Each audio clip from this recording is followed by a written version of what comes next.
네, 여러분 안녕하십니까. 2019년 6월 13일 목요일 돈이 빛나는 밤에 시작하도록 하겠습니다. 부자빠 주식학교 공장장입니다. 자, 금일은 선물 옵션 만기 있었던 날입니다. 다행히도 큰 변동폭이 조금 있었습니다. 오전 중에 장 막판에는 전부 다 회복하는 모습, 코스피 지수가 0.27%로 마감이 되었고요. 코스닥도 플러스에서 마감이 되었습니다. 자, 시장에 대해서 부자빠님이 어제도 말씀하셨듯이 좀 이렇게 강하게 보고 있는 상황이라서 시장에 대한 전체적인 방향성에 대해서 말씀을 드린 것 같고요. 오늘은 어떤 또 이슈가 있는지, 그리고 종목 진단, 또 이슈되는 종목 진단 한번 알아보도록 하겠습니다.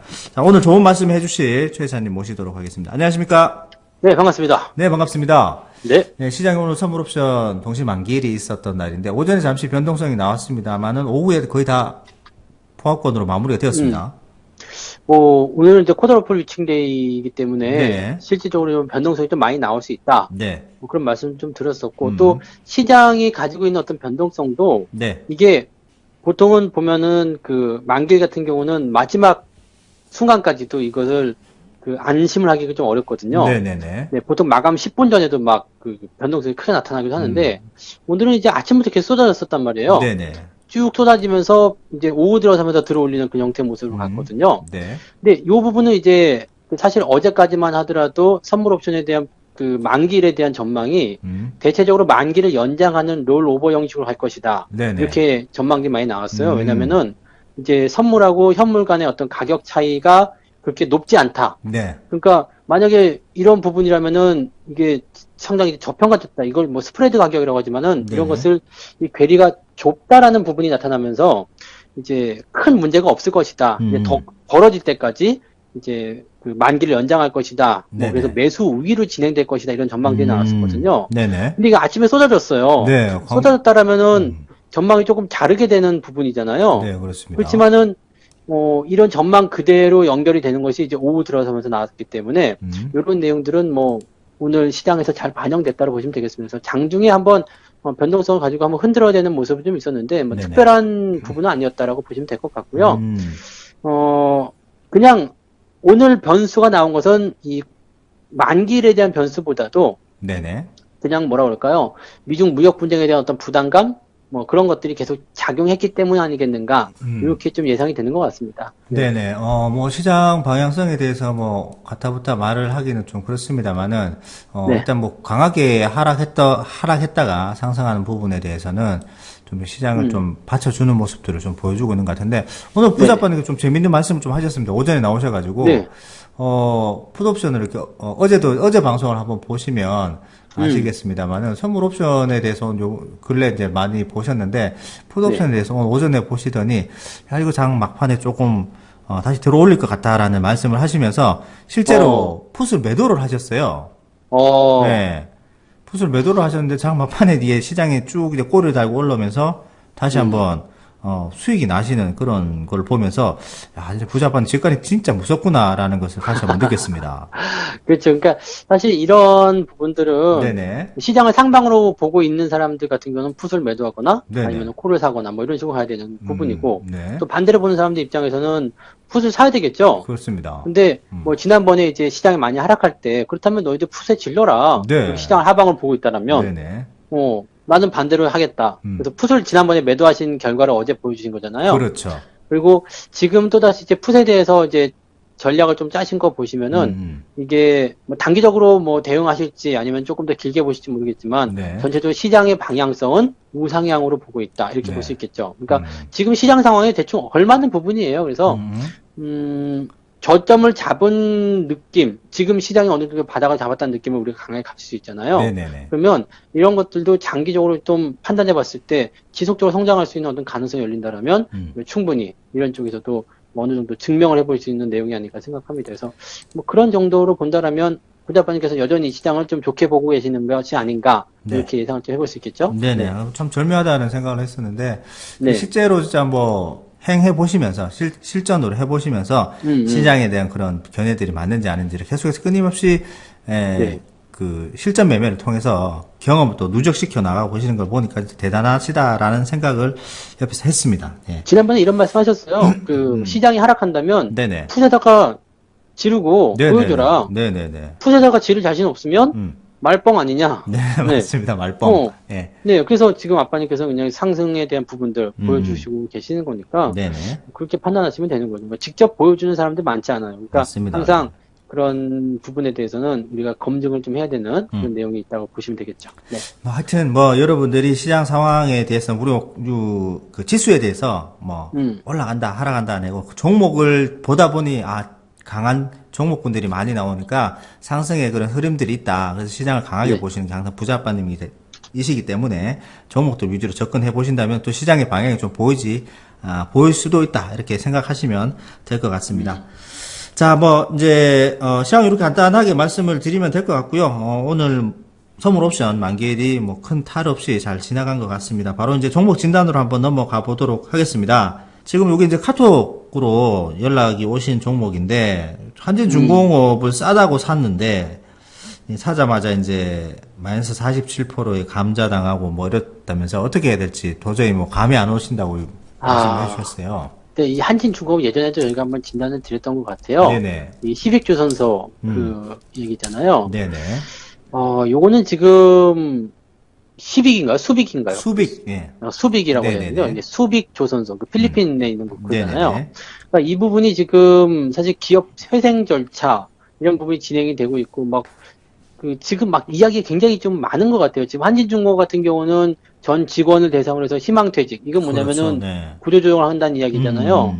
뭐 그런 부분. 그 다음에 지금 산업은행 같은 경우는 뭐 561억? 이 네. 정도에 대한 이제 그 보증에 대한 손실 뭐 이런 네. 것들이 지금 확정되고 뭐 이런 식으로 나와서 굉장히 좀 복잡스럽습니다. 그리고 기업 자체도 지금 관리 종목이죠. 네네, 맞습니다. 그러니까 요 상황에서는 뭐 일단 변수가 다 들어갔다고 볼 수 있겠죠. 이게 기업을 이제 살릴 것이냐 말 것이냐, 뭐 계속 연결을 시켜줄 것이냐 말 것이냐에 대한 부분들이 좀 말이 많을 거예요. 원래 이렇게 감자하고 그다음에 구조조정하고 이렇게 된다는 것은 대체적으로 뭐 회사가 없어진다 뭐 이런 쪽보다는 지금 관리 종목인 상황이지만 충분히 개선 사항을 통해서 회사가 살아날 수도 있다라고 좀 볼 수는 있겠죠. 네. 근데 지금 종목을 접근하신 게 조금 잘못되셨어요. 그냥 싸다고 생각해서 들어갔다라는 부분인데 네. 이 싸다는 그 기준이 뭔지 잘 모른다는 거죠, 우리가. 그렇죠. 싸다는 기준을 도대체 어디다 붙일 것이냐 이거예요. 뭐에 비해서 싼 것인가. 이 부분인데 지금처럼 이렇게 굉장히 회사에 어떤 존폐가 달릴 정도의 어떤 큰 빅 이벤트가 있던 상황에서는 절대로 싸다고 생각하실 만한 이유가 아니겠죠. 그러니까 네네. 이런 종목들은 뭐 사실 중공업주 같은 경우는 경기가 좋아지고 호전되면은 조금 더 긍정적으로 볼 수는 있습니다만 이벤트가 나와서 지금 시장에 어떤 변수가 떨어져서 네. 굉장히 이런 부분들이 뭐 마무리되지 않았고 또는 또 추가적인 어떤 변수가 계속 나올 수 있는 불확실성이 있을 때는 투자보다는 관망이 좋죠. 네. 그러니까 가지고 계시기 때문에 현재 시점에서는 비중을 계속 줄이셔야 되지 않겠나 생각이 드는데 없는 셈 치고 몇 년 가지고 가야 할지 모르겠다 이 말씀은 네 조금 다시 생각해 보셔야 되지 않을까 생각이 듭니다. 비중이 어느 정도 되시는지 모르겠는데 비중을 좀 줄이셔야 될 것 같아요. 네. 원치 않는 또 그냥 주주가 돼버릴 수가 있거든요. 그냥 싸다고 덜컥 들어갔는데 네. 그냥 물려버려서 그냥 올라갈 때 언제가 올라가겠지라고 생각하시는 분들이 많으신데 네. 이게 방향이 아니었을 때는 과감하게 또 나오는 그런 것을 또 진행을 하셔야 됩니다. 그죠?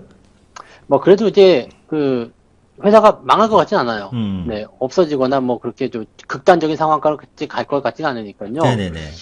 감자를 하고 그다음에 재무구조 정상화를 시켜놓고 이 수빅조선소에 대한 이야기만 좀 정리가 되게 되면 네. 뭐 좀 나아지지 않을까 생각이 드는데 네. 글쎄요. 조선소에 대한 이 내용들이 계속 뭐 좋아질 것인가에 대한 부분은 아직까지는 의문이죠. 이 네, 조선업황이 맞습니다. 계속 좋아질 것인가 이 부분이 아직까지는 뭐 우리가 딱 내보낼 수 있는 부분이 아니기 때문에 업황이 개선이 안 된 상태에서 이런 부분들 부담스럽겠죠. 그러니까 비중이 많으시면은 역시 부담이 커질 수밖에 없어요. 계속 네네네. 줄이셔가지고 다른 종목으로 연결해 보시는 게 나을 것 같고요. 네. 지금 뭐 손실이 마이너스 47%면은 감당하기 좀 어려우실 것 같아요. 이게 거의 2배 올라가야 되거든요. 그렇죠. 그러니까 비중을 줄여서 다른 쪽으로 계속 옮겨가시는 전략이 좀 필요하지 않을까 그렇게 생각을 좀 해볼 수 있겠습니다. 네, 과감한 결단이 필요한 시기다라고 말씀을 네. 해주셨습니다.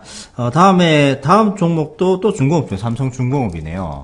이분은 네. 그걸 안 하셨다, 그죠? 분산 투자를 안 하셨어요. 그냥 네. 아마도 이제 뉴스에서 나오는 조선의 그런 선박들에 대한 수주를 우리나라가 많이 했다 이런 것들을 보고 또 앞으로 좋아질 그죠, 것이다 그죠. 어렴풋하게 이렇게 그런 것을 접하시고 들어가신 듯한 느낌이 드네요. 이게 뭐 분산 투자하라 그러면은 지금처럼 삼성중공업, 네네네. 현대중공업, 뭐 네네. 대우전해 이런 식으로 막 해가지고 조선업 파티를 하시는 경우도 많은데 맞아요. 그거는 그냥 몰빵이나 마찬가지죠. 그래서 맞습니다. 네. 네, 이런 식으로 한 업종에 너무 많이 들어가시면 안 되겠고요. 네. 삼성중공업은 그래도 이 한진중공업하고는 조금 다른 내용이에요. 네네네. 왜냐면 이제 조선업황이 지금 좋아진다는 얘기는 계속 하고 있어요. 음. 그리고 뭐 경기 부양에 대한 이야기, 뭐 경기가 좋아진다는 이야기 계속 나오고 있고, 네. 중국에서 다시 조선 1등을 뺏어왔다는 이야기도 긍정적인 내용이잖아요. 네네네. 근데 한진중공업 같은 경우는 수빅조선소라는 이벤트가 걸려 있었던 부분이라서 상당히 안 좋았었고, 네. 지금 삼성중공업 같은 경우는 네, 현재 시점에서는 뭐 특별한 문제는 없죠. 근데 지금 뭐 소송 문제 네네. 이런 것들이 계속 걸려 있다 보시면 되겠는데 뭐 바닥권에서 나오는 이런 내용들은 뭐 여전히 이제 그런 내용이 많이 있습니다. 그래서 네. 지금 보면 이제 소송에서 지게 되면서 여기에서의 어떤 그 배상금이 2천억이 넘네요. 그러니까 굉장하네요. 네. 네, 네. 이런 거에 대한 이 소송이 패소를 했다는 것은 뭐 안 그래도 지금 힘든 상황에서 돈을 또 내야 되는 상황이 벌어지게 되면 네네. 뭐 기업이 좀 힘들겠죠. 그러니까 이렇게 되면은 일회성 비용으로 가게 되면 영업에 대한 어떤 순이익이라는 이런 부분들이 네. 좀 나쁘게 나타날 수가 있겠죠. 그러니까 아무래도 일회성 비용이지만은 그래도 실적에는 안 좋은 영향을 미칠 수 있다. 근데 지금 주가가 뭐 저점권에서 움직이고 있기 때문에 이런 것들 뭐 지금 이런 상태에서 반영되는 게 낫습니다. 많이 올라간 상태에서 반영되면 우리 더 많이 떨어질 수 있거든요. 그렇죠. 네. 네, 그래서 삼성중공업 같은 경우는 지금은 더 들고 가셔도 괜찮을 것 같아요. 뭐 시간은 조금 더 걸릴 수 있겠습니다만 네. 지금 자리는 뭐 저점 잘 잡아내고 있고 또 뭐 그렇게 크게 부담을 줄 만한 위치가 아닌 것 같습니다. 이거는 그냥 계속 홀딩 전략을 유지하시는 게 맞을 것 같습니다. 네, 삼성중공업은 좀 홀딩 해보라는 말씀을 해주셨고요. 자, 다음 정보로 한번 넘어가 보도록 하겠습니다. 대북 관계에 대해서 조금 이렇게 희소식들이 많이 들려오고 있습니다. 얼마 전에 네. 이제, 이호 여사님의 이제, 그 소식에서 조문단을 뭐 방문하겠다는 얘기도 있었고, 뭐 실제로 오지는 않았습니다만, 다른 또 미국에 또 친서를 뭐 줬다는 얘기도 있더라고요. 그죠. 김정은이 편지를 보냈어요. 네, 해피 버스데이 투유. 그래서 네. 대북주들이 좀 움직이는 모습이던데, 현대건설 한번 보도록 하죠. 네. 현대건설 같은 경우는 이제 가장 기본적인 거죠. 이거는 네네. 그 북한과의 관계가 음. 좋아지게 되면 그냥 바로 수혜를 받을 수 있는 그런 가장 중요한 부분이라고 좀 보시면 되겠죠. 네네. 뭐 인프라라든지 이런 좀 뭐 도로 그리고 뭐 철도 뭐 여러 가지에 엮여 있기 때문에 현대건설 또 현대라는 이름 자체가 이 대북 관련한 이슈에서는 빠질 수 없는 이름이잖아요. 그래서 그런 기대감이 좀 많이 작용되고 있다라고 좀 보시면 될 것 같고요. 근래 또, 주가 흐름이 네. 좀 괜찮네요. 나쁘지 않았었네요. 오, 네. 나쁘지 않아요. 네네. 그리고 현대건설 같은 경우는 해외 쪽 사업에서도 굉장히 좋은 성과들을 많이 보여주고 있기 때문에 네네. 기업이 지금 현재로서는 가지고 가시기는 전혀 나쁘지 않은 위치라고 보시면 될 것 같아요. 네네네. 근데 다만 이제 그 작년에 이제 대북 관련한 이슈를 좀 많이 올랐었죠. 네. 3만 원대부터 7만 원, 8만 원대까지 근처까지 단계에 올랐었기 때문에 또 지금 대북주도 보시면은 대체적으로 좀 누워 있거나 조정이 계속 연결되는 모습이거든요. 네. 이게 이제 이번에 김정은이 미국에게 보낸 물론 아무 내용도 아니고 뭐 생일 축하한다, 건강하길 바란다 뭐 이런 정도의 그런 편지라고 하더라도 네네네. 편지를 보냈다는 게 중요하거든요. 그렇죠. 이제 관계를 계속해서 유지를 네네. 하겠다라는 얘기잖아요.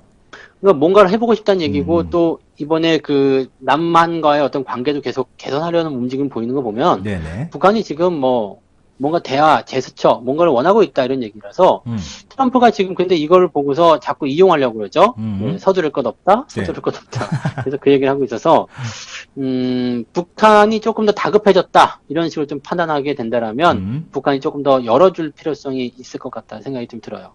지금 근데 이 개성공단에 대한 부분은 여전히 아직까지는 잘 모르죠. 맞습니다. 미국에서는 아직까지는 뭐 남북관계 개선을 바라지만 이런 미국 기업의 참여라든지 개성공단 여는 거 이것은 아직 우려가 된다 그런 얘기라서 네, 지금 이 현대건설도 뭐 꼭 개성공단이 아니라 이런 남북 간의 어떤 경제 협력이라든지 이런 쪽으로 보더라도 당장 뭔가 이슈가 터져서 올라가기는 좀 어려울 것 같아요. 네네네. 이제 이런 종목들이 올라가려면 미국 또는 북한 이런 북미 회담이 다시 열리거나 또는 남한과 북한 간의 정상회담이 다시 열리거나 뭐 아니면 3자 대면이 있거나 이런 네. 식의 어떤 액션이 나와야지 가능하지 않을까.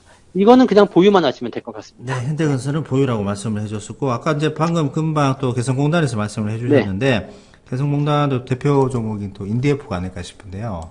네네네. 인디에프는 한번 봐주시죠. 인디에프는 최근에 주가 모양이 아주 좋은 편인 것 같아요. 음, 뭐 저점권에서 잘 유지가 됐고요. 네네. 올 2월에 이제 하노이 그 상황 때문에 주가가 한번 크게 하락을 했었는데 맞습니다. 더 이상 그 이후로는 더 빠지지 않고 있죠. 그러니까 2,100원, 2,000원 라인에서 계속 저점 잡고 있어가지고요. 여기가 저점이다. 그렇게 본다면 지금 2,600원대라서 저점과 크게 멀어지지도 않았고요. 네네. 좋은 소식이 전해지게 된다면 주가가 상승할 수 있는 배경이 만들어질 수가 있겠죠. 네. 현재 시점 보면 5일선, 21선, 61선 골든크로스 다 잘 만들어졌고요. 네네. 추가 상승 충분히 나올 수 있습니다. 요거는 이제 직전 2월에 형성된 고점 4,000원 라인 때까지는 단기 목표가 보셔야 될 것 같아요. 그래서 보유 관점 계속 유지하셔도 좋지 않을까 그 생각을 좀 말씀드릴 수 있겠습니다. 네, 한동안 그 하노이 발 충격으로 헤어나지 못하고 계속해서 또 미사일 네. 실험을 하고 이러면서 관계가 완전히 틀어진 거 아니었나 생각했었는데 미국 쪽에서 계속 좀 무마하려는 그런 제스처를 취하다 보니까 네네. 또다시 좋은 또 이야기가 나오고 있는데 하여튼 뭐 관련 주가들 추이를 살펴보시면서 충분히 네. 또 보유를 하셔도 된다는 말씀을 해주셨습니다. 이게 자, 또 슬슬 올라갈 때가 됐어요. 그런 이제 것 같네요. 2월 달에 그렇겠죠. 보시면 네. 데이터 크루스 나와서 고생했다가 이번에 골든크루스 전환됐잖아요. 오늘도 네네네. 추세가 바뀔 수 있는 자리가 된 거죠. 네. 알겠습니다. 보유 관점이라고 말씀을 해주셨습니다. 자, 그러면은 이제 또 슬슬 막바지로 가는데요. 이제는 네. 주식시장에서 오늘 이제 거래량이 좀 많았던 거래량 특징주를 한번 살펴보도록 네네. 하겠습니다.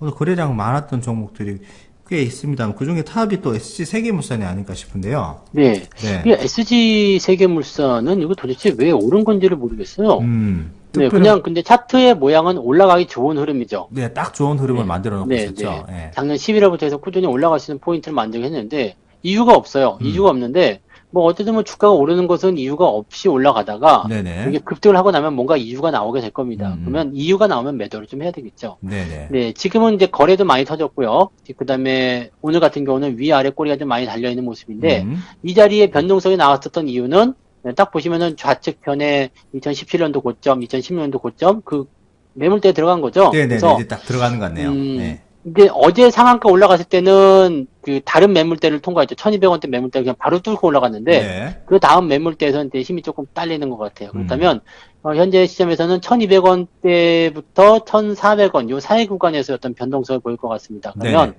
뭐 단기로 보신 분들은 매도하기 적당한 위치가 아닐까 생각되고요. 네. 조금 더 보시는 분들은 1200원을 저점 지지로 하는 1200원대 위쪽에서 있다라면은 상황이 횡보 이후에 다시 올라갈지 아니면 횡보 이후에 내려갈지는 모르겠습니다만 이 상황을 1200원대 지지를 놓고서 확인을 좀 해볼 필요가 있겠죠. 그러니까 네네. 단기로 보시는 분들은 차익 실현, 그게 아니신 분들은 조금 1200원 지지를 놓고 조금 상황을 지켜보시는 게 맞겠다라고 보시면 되겠습니다. 네, 뭐 굳이 뭐 이유가 없이 올라가는 주식이 제일 좋긴 한데 네네. 굳이 이유를 막 찾으시는 분들은 또 뭐 이것저것 많이 찾으실 것 같은데 이유 찾으면 끝난 거예요. 네, 이유가 나오면 정말 뉴스에서 이유가 네. 딱 나왔다 그러면 그때부터 주가가 못 가는 경우가 상당히 많으니까 그렇죠. 일단 있는 지금 상황은 조금 관망을 하시면서 지켜보는 게 낫다라는 말씀을 해주셨습니다. 자, 오늘 또 두 번째 거래량 많은 종목이 지금 SG 세계물산 같은 경우엔 1억 3,500만 주가 거래가 되었고 오늘 네네. 오픈베이스 같은 종목이 또 두 번째 종목인데요. 이것도 이것도 거래량 거래가 굉장히 엄청나네요. 많네요. 6,800만 주 정도 거래가 되었네요. 오픈베이스 이게 그 클라우드 뭐 네트워킹 뭐 이런 쪽인가요? 네네, 맞습니다. 클라우드 보안 뭐 이런 쪽인데요. 네. 이게 화웨이 제재랑 좀 관련이 있다고 합니다.